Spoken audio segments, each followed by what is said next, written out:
Welcome everyone to My Child, My Voice Parent Connection Show. I'm Wendy Gonzalez-Neal, and today is September 17th. And we have a guest today. Shay Mackin is still our host. She's busy at the Parent Leadership Conference today, so we're dismissing her for today, and we wish her luck on the parent conference. We hope that everybody checks that out. But we do have a very special guest, Bianca Huff. Hi, all. How are y'all doing? Hopefully everybody has had a fabulous week. We shall see, okay? I'm ready for Friday. I don't know about anybody else, okay? I am a program director at a local nonprofit here in Houston, Texas, and I also serve and have served for probably about 12 years as an adjunct professor in English composition. So both in person and online. And the most important job is she's a mom. Yes, a very involved mom, sometimes more involved than I want to be. And that's what we're going to talk about. We're going to have some real conversations about the unusual start, of school that, all these schools are reopening this fall. And we just want to really hear from more parents, seeing what we're dealing with and the pressure and, how can we, figure this out together. It's not easy when you're trying to do distance learning or in person with social distancing. It's just a crazy thing right now with this COVID cooties going on right now. Many schools are reporting of COVID cases. Right. So that's a lot of pressure, not just on a parent, but also the students. It's been a bumpy start to the school year. And it's never easy, right? We go for almost a month preparing to get our kids to school, right? In a normal school year. But now we went from preparing to get them back to school, all the fun stuff, back to school shopping, clothes, the special sparkly pens, right? All the sports gear. But we had to shift. All the masks. Now, right? All the masks, all the, webcams, okay? All the different computer devices we need. So computers and hotspots. It's been such an enormous shift for parents and kids everywhere, and trying to mitigate and trying to soften the blow of the shift for our own kids is really hard. Yeah. Yeah, especially when most of our parents their students don't have computers, right, or don't have the hotspots or don't have a clear internet connectivity, right? So these are the hiccups that we're seeing a lot, and these are major issues. It's not something that, we can just put it to the side. I think that a lot of things, this shed a light on a lot of things that have been happening, right? So we already knew that outside of school, many kids aren't able to connect online, okay? Mm-hmm. So they come to school, and oftentimes the school is used as a hub for families to come in, right? And so then when families are actually caused to have to stay home, we have an issue of maybe there's one device that's connected, right? And if you have 3 kids that are of school age, what do you do? Right. You've got that one device, which is your phone that you use for work, both work and leisure. What do we do then, right? Mm-hmm. So in March, we all kind of got smack dab in the middle of that. And some schools decided that they were going to print out packets, right? Yeah. And there were some issues with that. I actually walked outside one day. Wendy knows, I stay involved with a lot of different nonprofits, and I believe in resources. So if there's a community resource, right, we want to find it. And there's a resource here, Compudot, right? Compudot. Yeah. Compudot. Yes, in Houston. And so they automatically came in and said, we are trying to provide as many devices for households as we possibly can. If you can donate a device for businesses, right? Go ahead and donate an older device and we'll fix it and hand it out to a family. And I think the amazing thing about it was I walked outside and I asked my neighbor who had a son that was a couple years younger than mine. Mine's 15. I said, do you have a device? Because she was like, this is really difficult. I called the school. They said they had no more devices available. So I had to go pick up a packet for him to finish out the school year. We know, wow. Yeah, and it was wrong for me to assume that because we lived in the same space, we went out, in and out, said hi to each other every day, both going to work. I just thought every household, because I have about 5 devices between the two of us, right? Like ready and available to use. And I made the wrong assumption that everyone had similar, right? But she said, I don't have a computer and I'm trying to figure out a way, right? And I was able to hand her the website and say, you need to go check out this website. I said, let me have your number. I'll text you some information to get that website, so you can at least, and they literally called her within 48 hours. She said, because I asked her the next week, she said, I got a call. I got a device for my son, right? And I know it's not I mean, it is a poor planning. Sometimes I feel that some of the school districts are doing, they waited too long to order some, and then also it's out of their hands as well, knowing the whole nation is actually ordering laptops Right. for students. And so they're backlogged. But what are parents to do when, hey, school started? What what do I do? And with CompuDomp here in Houston, I know they had, over 5,000 applications come in. They're trying to fill them as Yeah. fast as they can, to parents that are still on a wait list for, a computer through their school. I think that some schools said no in the beginning because this was a middle school student. They told him no. Yeah, they just told her no. We're not going to provide them with devices. Come pick up this packet, right? Then there needs to be some other, right?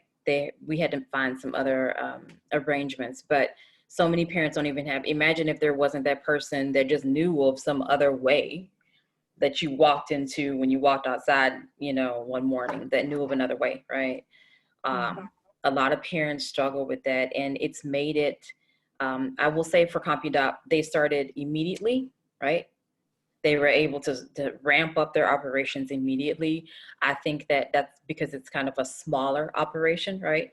Now, our school districts are unable to, on a dime, turn and kind of ramp up operations, right? And while none of them have been very smooth, like with the process, it hasn't been all that smooth.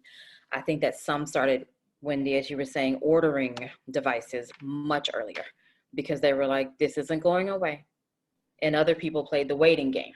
Yeah, a lot of, and that's not just, it's hotspots too. I mean, that's the crazy thing. And I mean, and then now with the school districts, we're pushing a lot of families as early as July, some in June, to say, okay, what are you going to decide? Are you going to have your child do in person? Right. Some offer 2 options, some offer 3 options. Either it was hybrid, in person, or distance learning. As a mom, what did you choose for your son? So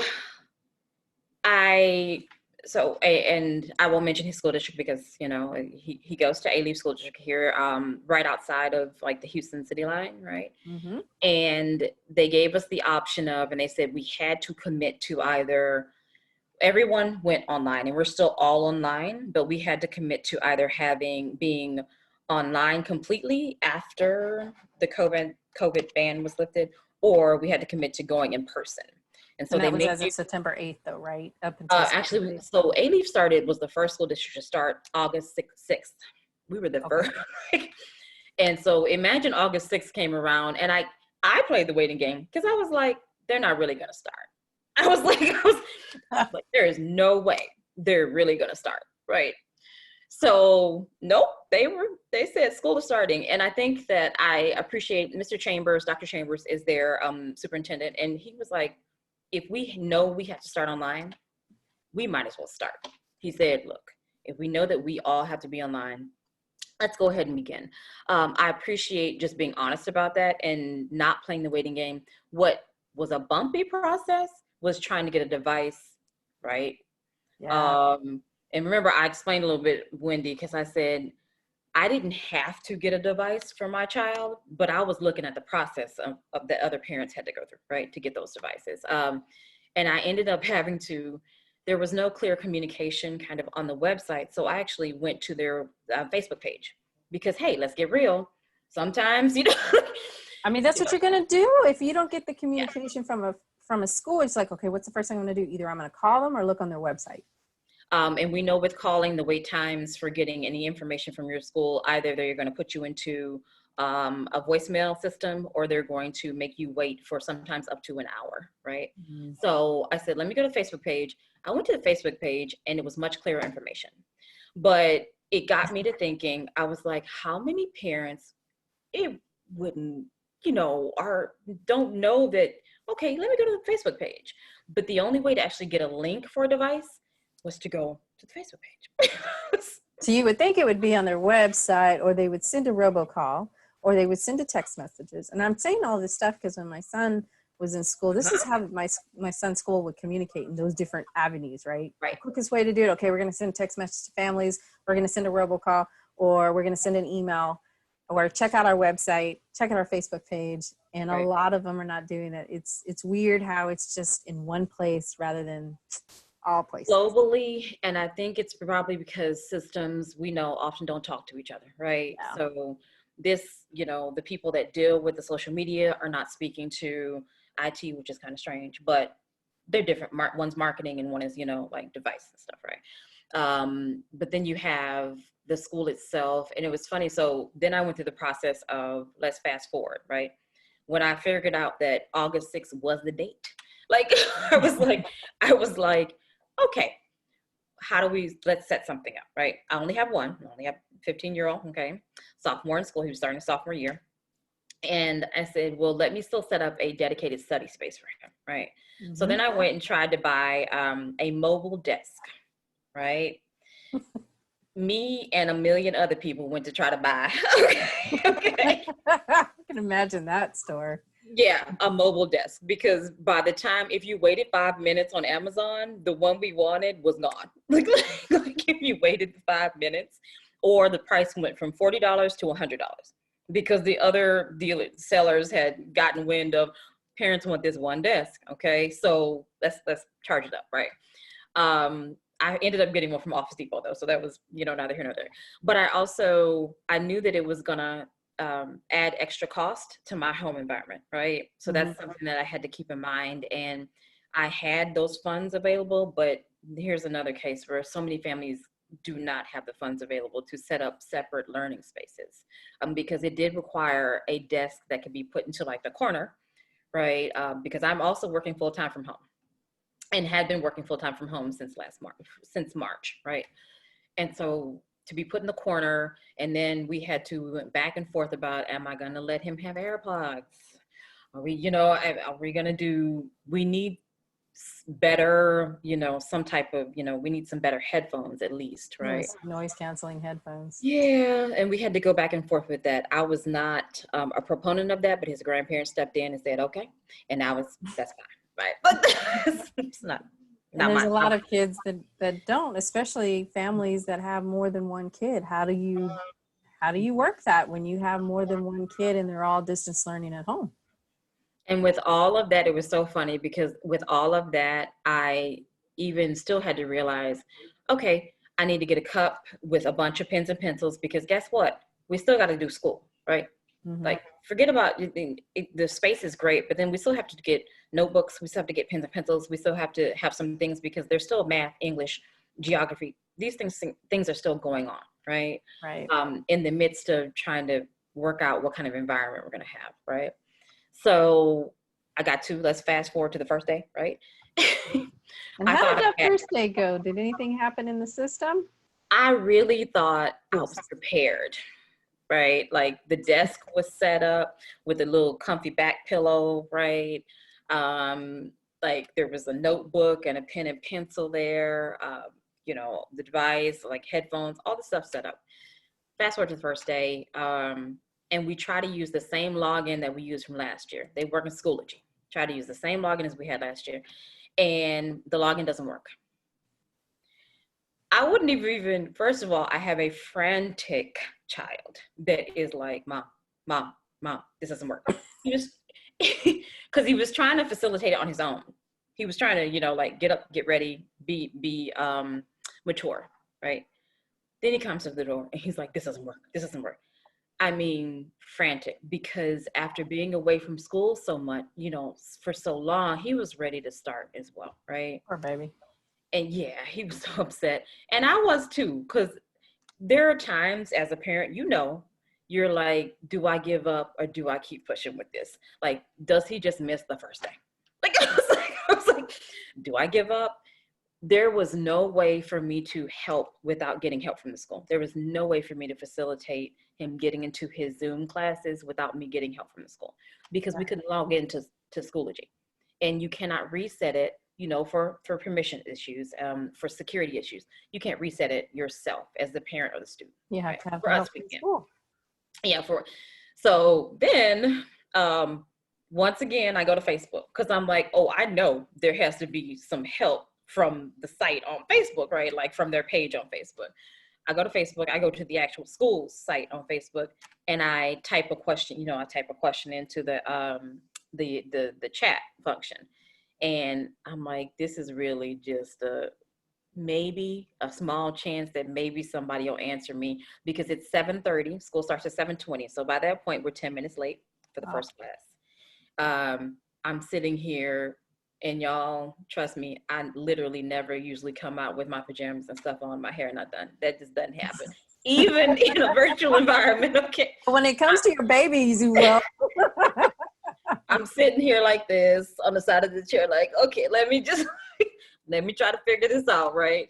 And he believes, because I am mom, he believes that I'm gonna fix this. Like, Well, he yeah, all really, our kids do. yeah, he really believed that, oh, she's gonna fix this. As he paces back and forth in front of me, like he's like, I know you're gonna fix this. I finally found a piece of paper that they had handed us, because we went to visit the school one time to get a device, right? And so I finally found a piece of paper they handed us with numbers to know. It was just a sheet of paper. A sheet of paper that I believe is not actually posted anywhere on their website, okay? Wow. Yeah, and I could be wrong. I'd have to go back and look, but I would have to actually go back and search, because And so, find it. landing pages, trust me. I'm going through this process at work we're trying to build an app, right? Landing pages, okay? Like what is available on your landing page, right? And so Exactly. I find this piece of paper. Thankfully, the piece of paper was laying on the kitchen table. And I was like, there's the help number, the tech line. I call the tech line, and it says, you are number, you know, your wait will be 1 hour. And I was like, mm-mm. I was like, no. I said, no, this is not going to happen. I thought about hanging up, and 15 minutes in, I thought about hanging up. 20 minutes in, someone picked up, right? I got to the front of the queue, right? Mm-hmm. But I thought back, it was so funny, because it was a quick fix. We went into his, you know, he changed the password for us. It was all good. And I asked him, I said, sir, how are you doing? Like, I asked the IT help desk person. I said, well, how are things going for you? He said, there's only 13 people behind you. He said, yesterday at this time, it was 60 people. I was like, oh, okay.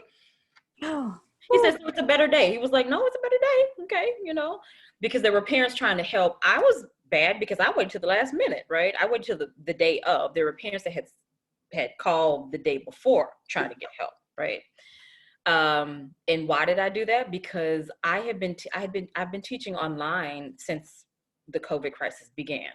So I thought I had all this. I teach in a Zoom format, classroom. I facilitate the actual meetings. So I was like, this is going to be an easy process. And it was not. It was not.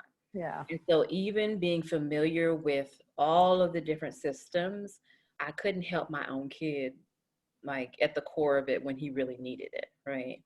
But we got off the phone and we got into our classroom. Something that Wendy and I have been talking about is the amount of information and the training that parents needed to get into, right? To actually successfully help our kids in this school year. And we are the words synchronous and asynchronous, right? Just those two words. Popular words now. Just those two words that most people, even educated people, quote unquote, would not know what synchronous and asynchronous is unless you participated, right, in some type of educational experience, up-to-date educational experience. You wouldn't know what those two words are. And so we got into his, right, classrooms, and I'm sitting over there listening, right? The other thing that really was upsetting to me, and a lot of people don't think this is a big deal, we couldn't find any of the links. There was no uniformity in how the online classrooms were set up. And so, Oh, wow. yeah, think about if a kid is left alone. So my kid had me beside him and we were searching through, like some of them were in announcements, some of them were on the landing page. So the actual, they were all over the place, right? These links to get into the Zoom classrooms. And I was like, but imagine if a kid is sitting there trying to do that alone. And I keep wondering how long it takes someone before they give up, because I was going to give up after 15 minutes on a helpline. I was like, I can't do this, right? Like I can't wait here. So I was wondering about that. So fast forward, right? We got through that first day. It was not comfortable. And so then we start competing with Zoom meetings, right? Because I've got my work meetings. I've got my 5 hours of Zoom meetings for work almost. And he has his 8 hours because they do 720. So he's in asynchronous, right? One after the other. They are following the same actual schedule, right, that the high school follows, which I get why you're doing it, but that presents an issue with being able to hop in and hop out. And if I only have 1 kid, right? So imagine if there are 3 kids doing a synchronous format, right, in the home. Yeah, how's a single mom or dad supposed to be doing this when they got multiple kids? It's like, wait a minute. And then they got to work, and some of them are fortunate they can work from home. Most of them are working away from home. It's so, and I found myself apologizing in my work meetings, even though they all understood. I kept going, I'm sorry. Let me run and do that, let me run and check and make sure this next classroom is opened up, or let me run and make sure, or kind of listening to see, are you participating? Like, do you understand the information? We ran into stuff because also I think on the side of teachers, it is, if you've never taught in synchronous online courses, right, then mitigating how much work to give and how little work to give and how to check for understanding, it becomes a little different in that format, right? So you can still, because you're distance learning, you're used to in person. Yeah. And so, and I always ask my son, because I always ask him, how far do you want me to take my questioning? Do you want me to just talk to the teacher? Do you want me to talk to the vice principal? Do you want me to talk to the superintendent? You tell me at what point do you want me to step in? Oftentimes he's like, no, mom, don't, please, let me try to figure it out myself. And then if I need you, yeah. But after that first week, I was actually in tears, and I'm not a crier, right? Yeah. And I kept thinking to myself, Bianca, you should have taken like a week off to get his schedule together so you could, like actually function in your own job, right? That's all I kept thinking was I should have done, because I was sitting up there, he couldn't see me, but like at the end of like at 6 p.m. on Friday, I was like, I don't know if I can do this another week without something giving, right? Because I'm trying to hop here and hop there. And then there's cooking, right? So I do cook from scratch often in the middle of the day. Right. But I mean, you have 3 jobs. I mean, think about it. You have your regular job. You also teach, you're a professor. And then now you got to also, teach and support your own son. So technically that's like 4 jobs that you're doing at home, and you're a single mom trying to juggle and doing all this stuff. And then there's also the element of feeling for his teachers, right? Because in many cases they have small children at home, right? So I don't know, because there are several cases where there was small babies, or animals or whatever. And I was like, and I have to ask please ask your kids to give them some grace, right? Like, ask your kids to give the teacher some grace, because remember, at the core of it, they are parents too, in many cases, right? And they're human beings. And so they're having to how are they setting up their home to teach, right? And to facilitate your class. So you got to give them some grace in that. And also, were they prepared, right? Were they given supports? I remember when we first decided as an organization that we would not be back, and we will not be back until next January, right? So when we decided that, the first thing that our vice presidents or whatever asked us was, do you have everything you need at home to facilitate your job? We were asked that. That was the first thing before because I work with older students like in my normal day. But we were asked, do you have everything? Do you have enough internet access? Do you have, is your computer working okay? Do you have everything you need to facilitate? I'm not sure how much support was given to teachers as part of this either. Yeah, I mean, because I know the first week here for Houston Independent School District, Mhm. the system crashed, and it. I mean, it was like, what do we do? You know, and then they had kids in learning centers. The system crashed. They got kids in their campus. The system crashed. So what do you do? You know, I and think so on the college side of it. So whenever I've taught at college, we know that learning management system will crash 3 to 4 times during the semester. Like this is just it's something that you know, and it's funny because we have a system where they will send out multiple emails, you know, the system is not working, the app is not working for the students. Please, you know, if they are turning something in, please be aware of that. But that's from having worked in this environment for years that they already know, right? This is going to happen. This is an occurrence. But if you were just getting involved in this type of learning, it's really hard to know. And then what do you do? Right? Like, it's really hard to know that there are times, especially when everyone is using the same system, it's not going to work well. yeah, I mean, there was times Zoom crashed. And It's not a funny moment, but I mean, when Zoom crashes, what do you do? I mean, and then is the school staying in communications with the families to let them know, hey, do A and B while we figure out this system, right? And I think that's the key thing is communication. yes, my points of contention just in general with, and there's no perfect, I don't think anybody's rolled things out perfectly, right? I don't think there's a district that has. I think we've done the best we could, but I think communication and education are really important. Before I began as like an instructor, a college instructor online, I had to take, you know, an asynchronous course to train me how to teach a hybrid class, right? And what that was doing for me was preparing me not just for in person, but just say, I'm not going to be on campus, but I still want to interact with the students. It was also preparing me for how to work inside of my learning management system to give a more robust class, to actually make it feel like we were in a classroom setting.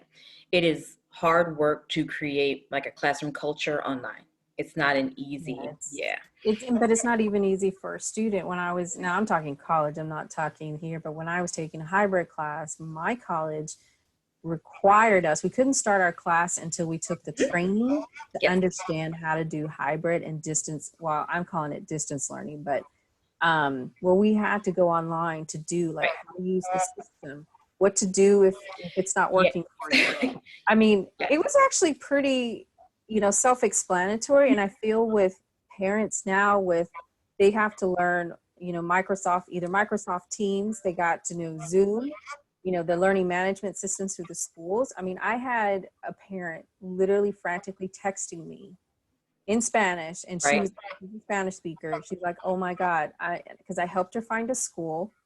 And she's like, the school's having a meeting. I don't have internet. How do I join this meeting? I'm texting her back and forth. Send me what they sent you.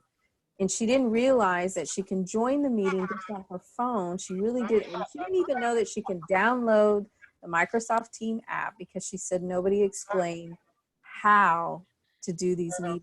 And I'm literally doing this with her. When you work inside of that environment, it is hard to understand completely. It's like bringing somebody from here all the way to here. Exactly. And it's really hard to understand what needs to be in place in order for the parent to become a facilitator in the learning process, right? So the parent, it's very, and I think it's difficult for schools to know, hold on, the parent is really your classroom assistant, right? Like I am your classroom assistant. I am sitting up here, you know, I'm trying to actually, you know, get them to the right website and, you know, and make sure that they know how to insert a chat, right? If they need to. And remember, I keep telling you the story that my son was like, so he had heard me facilitating classes all summer, right? Doing these online classes all summer long. So when he saw his own teacher struggling, he actually went in and was like, please have, he said, you may want to have people write their name in chat. That way you can take attendance. Because the teacher was, because he, no, but he could see the struggle.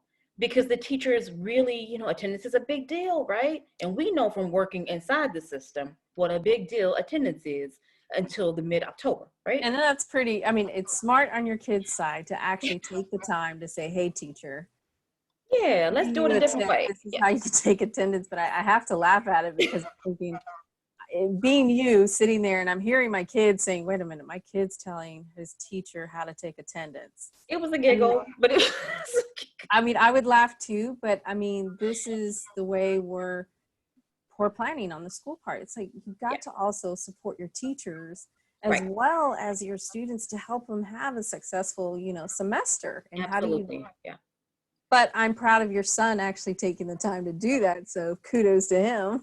I keep saying, like, please, like, ask your kids and show them some grace. Like, we have to show them some grace so they can show their teachers some grace, right?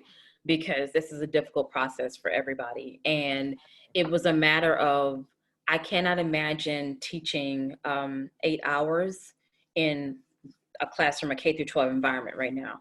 It is just all of the implications. So when you go synchronous, right, there are so many things that can, so many things that go wrong. Your internet could slow down in the middle of class, right? Or cut out completely. I've had that happen to me.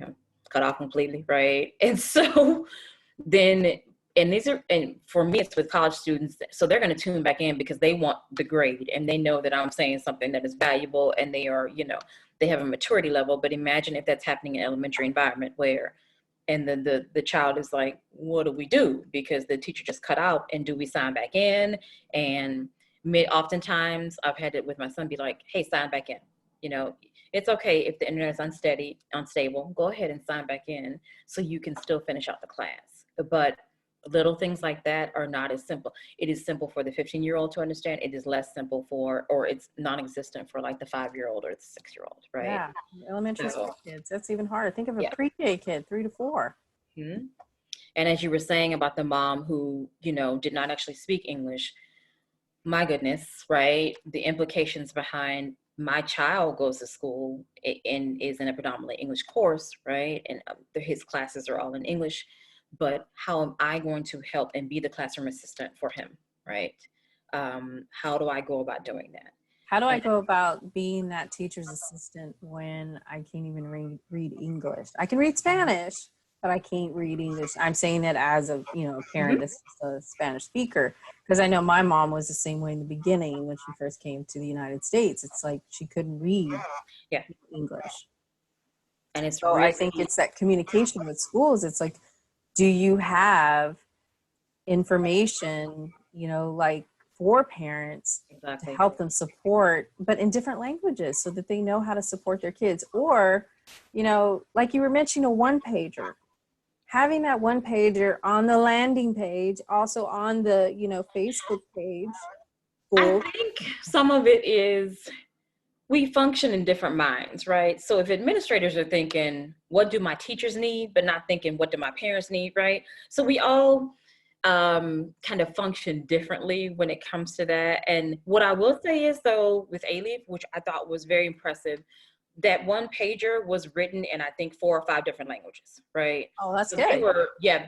But their website allows you to click into 4 or 5 different languages. So I think that knowing your community is extremely important in times like this, right? Knowing who lives in what neighborhoods and the needs that they have, right? And that just brings up, that makes me think about the feeding programs that have been going on as well. That's tough, right? Because, it's cute at first, planning lunch every day.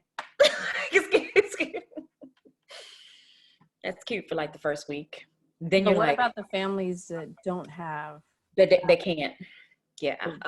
They relied on the school to feed their kids breakfast and lunch. And I have to give kudos to those schools that were still and still are doing meal distribution, especially here in Houston. that we forget some things like, and you know, because I've worked from the service side of it so long, I think often, you know, I'm always thinking about what if they do not have a vehicle to drive up to the school to pick up the bag lunches, right? And what if they cannot pick up, right, like the food items, if they can't get there? And I think it's really important that a school knows that part of the community, right? Because it's not that simple. And I think a bunch of different people, everybody can agree that your grocery bill has grown, doubled in many cases when you're cooking 3 meals a day at home. It's doubled, at least doubled, right? Mm-hmm. And you're trying to get in healthy options and all that good stuff. And when families couldn't even make the basic needs, right, before COVID happened, then what is happening in those cases? Because remember, we know the truth about it is that a lot of kids get that one meal, right? That one meal from school, or the 2 meals from school, and that is really what they're getting for their nutrition in the day, right? Yeah. And I think another thing that, you know, at least like my sister talks about is like the code of conduct.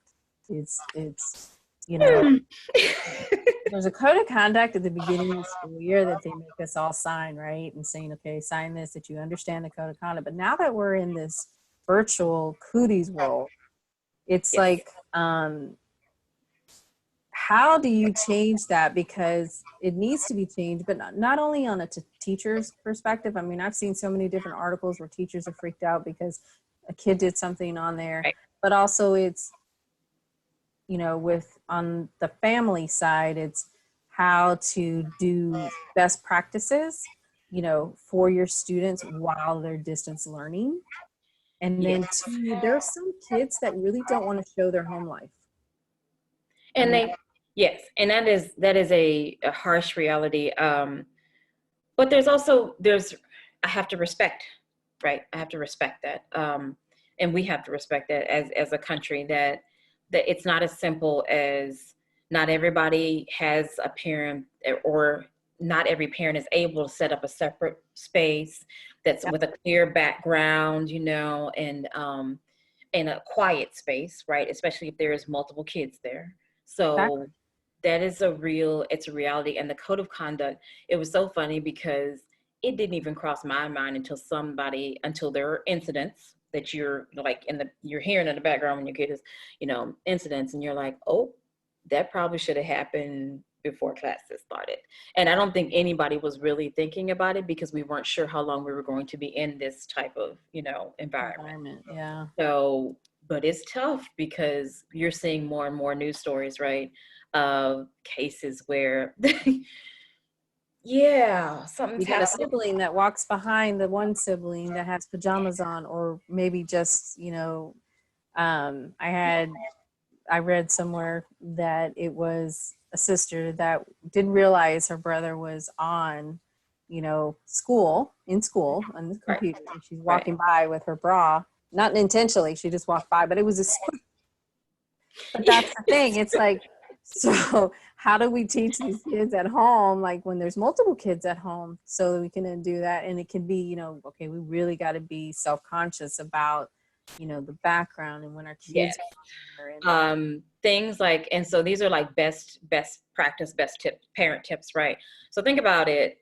Everyone should know that there are virtual backgrounds that we can put, okay, yeah, behind our students or ourselves when we're doing a video conferencing.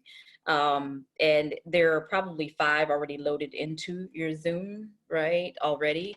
Or you can the school may have virtual backgrounds that you can pull, you can create your own, but there's definitely ways that you can mitigate any background, you know, like, you know, issues that are happening. I remember, and the other thing, and so on the teacher side of it, right, you need to be able to hit mute, right, or kill the camera. You can kill the camera or hit mute with any of the students in your classroom, okay? You don't have to, you don't have to be shocked about it. I remember us having a I mean, you'll be faculty shocked meeting. at first, but you can go. Yeah, but you don't have to show it. You don't have to show it. You can simply, you know, like as you were still facilitating, be like, mute, camera off, you know, like, and have that be it. I remember a young lady, like, you know, and she had a sports bra on or whatever, but I was like, nope, camera off. Because I was, it's one of Code of those conduct. things. It's like, it is a code of conduct. And I was saying earlier, so I actually put out a classroom code of conduct before my college course begins every semester, right? And we do have different online practices that we put out for the students. And then halfway through the course, you're going to put those out again, because we're human beings and stuff starts like, slipping, right? But I definitely, for me, the mute button is it. Like I make whole use of the mute button, because I don't think we're even aware about how much background noise we have in our households. Right. Right. And so it is just one of those things, mute, mute, mute. And I was dinged for that in my evaluation, right? Because one of my students, Wow. I tend to teach through anything. I'm just one of those people that, look, this is on my lesson plan or this is in my lecture notes. I'm going to keep on going because we have a limited amount of time, right? Right. But yeah, I definitely, after that, but after I saw that in my evaluation, I was like, oh, let me go ahead and start hitting mute. Mute anytime that, it's getting too loud. And sometimes you could be nice about it and actually chat the student, hey, you can have them mute themselves and kind of learn from that.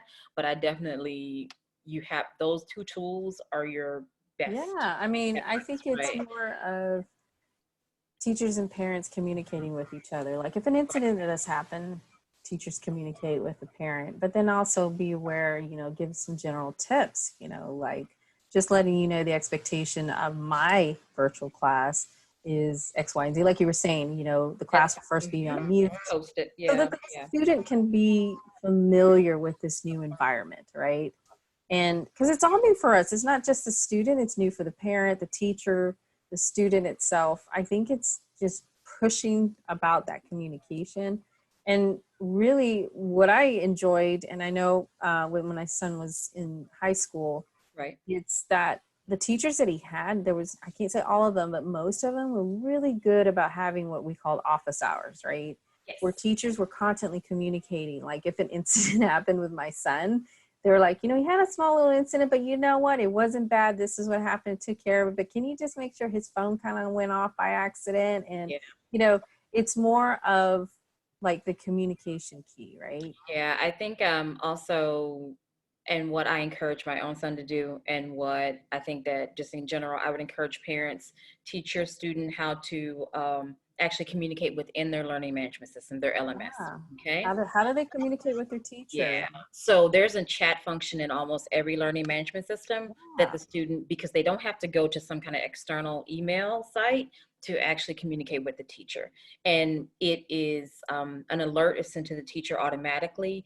And that way it keeps everything clean and above board, because then everything is logged in the learning management system and it lives there, for forever. Okay. Not forever, but it lives there for a while. Right. And so if there's any discrepancy between, well, I handed this in, I didn't hand this in, or any question that has to do with class, it exists in that learning management system, right? And that's Schoology, that's Google Classroom, that's Teams. It exists in that format. So I would definitely, first things first, if your student has a question or they're having an issue, communicate within that system, okay? But as a Learn how to parent, communicate within the system. yeah, communicate within the system. It just makes things a lot, because then you're not going and searching for an email in your own personal email and stuff like that.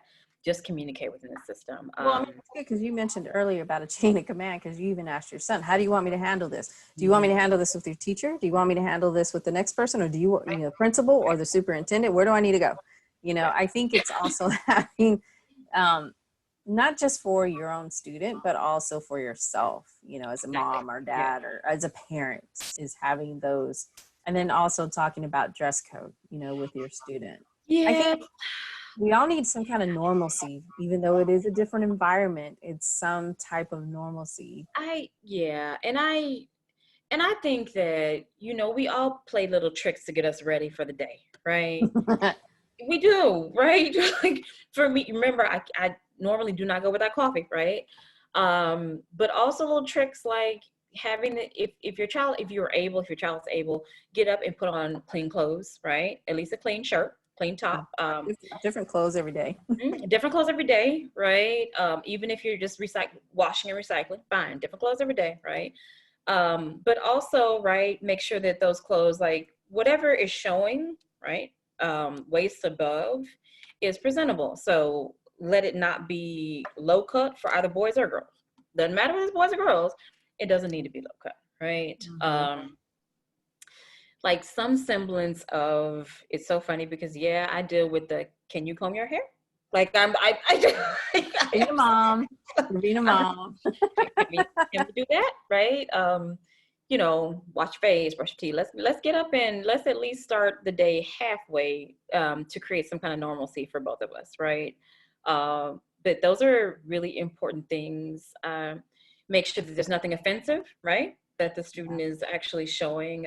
We all may have our favorite, you know, shirt or whatever. Just make sure that their favorite shirt is better to have, you know, a blank background or maybe cartoon character or something. It doesn't need to be something offensive. Okay. Yeah, I think that, yeah. it's I had a parent that I talked to, and she has two small kids, and she was really trying hard to figure out how to make it normal because they chose distance learning. Yeah. And so she decided just to treat it like if it was just regular school. She woke up her kids the same time in the morning. Okay, make sure you brush your teeth, comb your hair. They actually had uniform tops. So she's like, you're wearing, even though the school communicated that they didn't have to wear the uniform, she actually pushed her boys, you know, to wear the uniforms. And she just tried to make it as normal as it can because they were so excited to see their peers on the computer, and trying to bring it as normal as they can because we don't know when we're going to go back to a normal school day. No. And guys, think about this as this is an opportunity. This may be a hardship, but it's also opportunity, right? Through hardship comes opportunity. And this is an opportunity to, for a lot of kids, and I see this like in the high school classes, for them to participate like they would not normally participate, okay? They feel much freer to actually talk and have open conversations with their classmates. And that's what I'm hearing versus when they're in school and they're worried about, you know, who has on what sneakers, you know, and what kind of jeans are. It's funny, it's amazing for me to see the flip side of that, which is having much deeper and richer conversations, because this is what we have to focus on right now. This is it, right? There's not a whole lot of, you know, distractions. This is what we have. So let's make the most of it. And I do see teachers that are making the most of it. They're able to say, hey, let's go research this. Let's go to that site and let's go research this. And then we come back in. They're able to set them up in groups, right? Where it's not a bunch of moving the classroom around and trying to figure out, okay, is group B going to come back from the library, or are they just going, you know, like we don't have to worry about those things, right? And so you have much, it is in some ways a controlled environment where you can get some stuff done for the students, right? And you can create a different type of safer classroom culture, right? And I think I would like to know, to ask you, since you have a high schooler, is how do you keep in task of how the schools is doing the testing for your son? I think this is a really important thing. Districts will probably do it differently, and high school will do it differently than middle school, than elementary school. You have to ask, so we're already at almost 9 weeks in, so we're 6 weeks in, I believe now. And so we are nearing the end of the marking period for his district. And so then we have what is included in a grade, right? So That's everybody's question.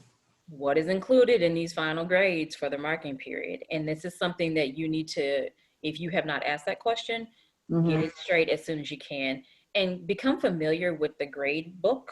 Okay. I actually, most districts you can go in, I set up an alert for myself with his grade book. So if he gets below a C or higher than like a 92, you know, so if I have cause for concern or if I have cause to celebrate, this is when that is what I set. You can set it up as a parent any type of way you want to, but that's how I set it up, right? And so for us, they were told a couple weeks ago that it wasn't going to be final exams, but there would be major grades, right? So it would be based on major projects, but not our typical like comprehensive exams, right? So short quizzes, major projects, but not the large exams. So how did you and your son try to keep track of that? We look at the grade book often, literally, like, because you have to look at things. Please understand that in a learning management system, normally every school uses it, but we're using it to a much greater degree than we used to, right? Right. And so when you don't have a piece of paper that has an A on it, the only thing you have to rely on, right, is what's listed in that system. So you have to really think about, make sure that those grades match up with what the student actually did, right? Because we've had instances where, you know, hold on, I thought I got this on it, but it's showing this. Nobody's perfect. There could actually, trust me, I've done this. I've written the wrong grade in, right? Or I've typed the wrong grade in because I'm trying to rush through it, or, you know, it's on the wrong line for the wrong student. So I think you need to check often to make sure that those grades line up. The flip side is his teachers have been really great about sending either personal emails or general emails if the class is struggling with something as a class, right? I know that this wasn't expected, but it's a nice to have. Like, I really appreciate that we have that. So now, then I take it on myself, right, as a parent, to be like, you can redo this, right? Like so we can get a better grade, right? Right. I say we because yes, it's we right now. Like, yeah, but I definitely appreciate that. And so a couple of his teachers have really been vigilant about keeping the lines of communication open. And if a teacher doesn't start it, you can still facilitate that process, right? You can send an email saying, hey, I just want to check up and see how, especially for those parents who are not able to actually be there beside their child when they're doing this. Yeah, I definitely would check in and say, how are they doing in the virtual environment, right? Because we don't know. And you want to find out sooner than later how the child is doing in the virtual environment. I think, you know, what's going through my head right now is I'm thinking of the Spanish, you know, speaking mom, and I'm thinking of my mom. A lot of times it was hard for her to communicate to my teachers because her English wasn't that good. Right. Now I'm going to ask Bianca, the teacher. Sometimes. What would you do if you had a parent that communicated like, hey, I don't do English, but he or she is typing in Spanish? How would you help that parent? So my second teaching assignment was actually at a bilingual school. Typically, I would say there's a team where there is somebody on that team, right, that can communicate, but your point person is probably going to need to be the counselor or one of the administrators in that case, right? If it is not in a bilingual classroom, then your point person, you need to communicate at a different level of the structure, right? Because it's not that the teacher's not, you know, doesn't care or whatever. It can simply be sending the teacher and someone else, right? Like CCing an administrator and saying, I need help in a different language, right? So I want to help my child, right? Just help me to help my child. Oftentimes they can refer them to either a community organization, or there is most likely a helps office, like a services office in the building. I don't know how they are set up or working right now. That's the only difference, right? I would assume that they have some type of virtual environment though. To kind of help with that. I hope so, because I know a lot of times like Google, you know, has it on their Gmail where you can translate something, Right. where if somebody does it, it will translate in the language back to English if you need to. But I think probably the key is in the beginning, you know, really try to communicate with the teacher like, hey, you know, I prefer to write in Spanish because, you know, my mom was never one to be shy about that. She was like, look, my English is not good. Because a lot of times it took me, even as her daughter, to figure out what she was saying. And then as I got older, I realized what she was saying. But I had to think, my teacher doesn't know what she's asking. And so a lot of times my mom would communicate with the teacher and say, look, I'm just going to type this in Spanish. And if you can help me communicate, because I really do care about my daughter's education, but my English is not that good. So I think in the beginning, it's having that conversation with a parent and a teacher to just get that out of the way, so that if a mom or if a parent feels comfortable writing in another language, they can, so that they can figure something out. Communicate early and often, right? So try to communicate. I think we learn how to trust our guts, because there is no perfect book, playbook on how to be a parent, right? So, but we try to do not believe or do not feel like you cannot communicate with the school. And I think a lot of parents feel that they can't, there's some invisible barrier that we can't actually walk and actually communicate, even if it's in a different language. You have a need, right? And you are like intertwined in your child's education, whether it be at a college level or whether it be at an elementary level. You will forever be intertwined with your kid's education, right? And they don't stop being your child, right? They don't stop being your kid, whether that baby is 35 or 2 years old, right? Like, so I think we are in this with them and not an outside, right, participant. And so, like, communicating as early, if it is a parent where you need a translator, you have that right. Okay, you have that right. And that's why I said you have to enter it at different levels, because the teacher is probably not going to be able to give you that resource, but an administrator should be able to, right? And there's literally nothing against the teacher on that. It is simply getting what you need for your kid and for yourself. Right. And making sure that the systems that your kid is using, make sure that you're able to translate it in the language that you can understand. So when you're trying to support your kid, you can usually push, translate, find your language, and you can help in that way. I think that's a great way to kind of bring that up with families, because I know, especially like the mom that was contacting me, she was frantic and she thought she had to have internet when all she had to use was her phone, and just simply how does she use it, right? How do you use that system on your phone and still be able to do that? So I think the clear thing here is schools need to communicate more to the families, as well as families still need to be really more in touch with the school. I know that's very hard right now, especially with all of this. It's like you're saying, they're teachers' assistants, and coming home from work, now they got to sit down with their kid, figure out the system, figure out this is what we got to do now in this new COVID world, And I think it's also important to say that just because class ended does not mean that work ended, right? And so along with being in the virtual school environment, right, then that homework has to be completed, but before 11:59. So you have to pay attention to on your due dates and all that, your deadlines, because it becomes even more important, because the teacher is not there to keep constantly reminding them, right? I think a good app that me and my son used is, and I think it's still there, I could be wrong, it's called Remind Me. Yes. We use that a lot. I used to, as I was going to college at the time that my son was in high school, we were both doing stuff. So I needed reminders of him. And so we both did this to make sure, like, hey, his project is due on this time, his assignment's due on this time, or he has a test, when is he going to go study? Right. I actually put all of this stuff in Remind Me so that I knew, hey, where are you at? And he did the same thing. I made him put all this stuff in Remind Me app. So parents, that's a really cool app to use. If and it's not as hard as you think. It's an app that you can use. Actually, it's used for college, but I used it for my son.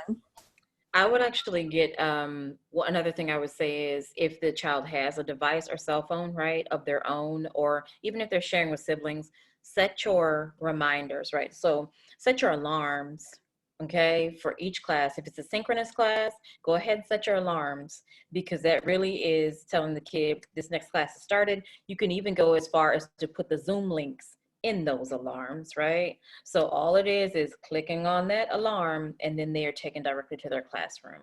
Yeah, because a lot of this is about, like, if we front load and do a lot of the organization, at one time, then it should go smoother the semester, right? Well, I want to thank you for all of your tips and sharing your story, Bianca, and being the co-host today. It was a pleasure. Always fun. It's great to hear, this, I mean, it's sad to hear about the struggles, but knowing how you overcome those struggles and passing on those tips to everybody else who is watching. I wanted to tell everybody, make sure to catch us on Monday for our Facebook Live show at 2:30 Central Time. We also love to hear from parents. If you have a topic you'd like to talk about, or if you want some information about becoming a member of National Parent Union, you can visit our website at nationalparentunion.org, find the membership application tab, and there you can join as easy as 1, 2, 3. If you have questions, whether it be about the Parent Connection Show or the membership, or you just want just to chat, you can reach me at wendy@npu.org. Thanks everyone for watching us on My Child, My Voice Parent Connection Show. Until then, stay safe, stay healthy, and then also I'm going to make this one last thing, mask up. Yes. Sending good spirits from our house to yours. Have a great day, mi gente. See you then. Bye.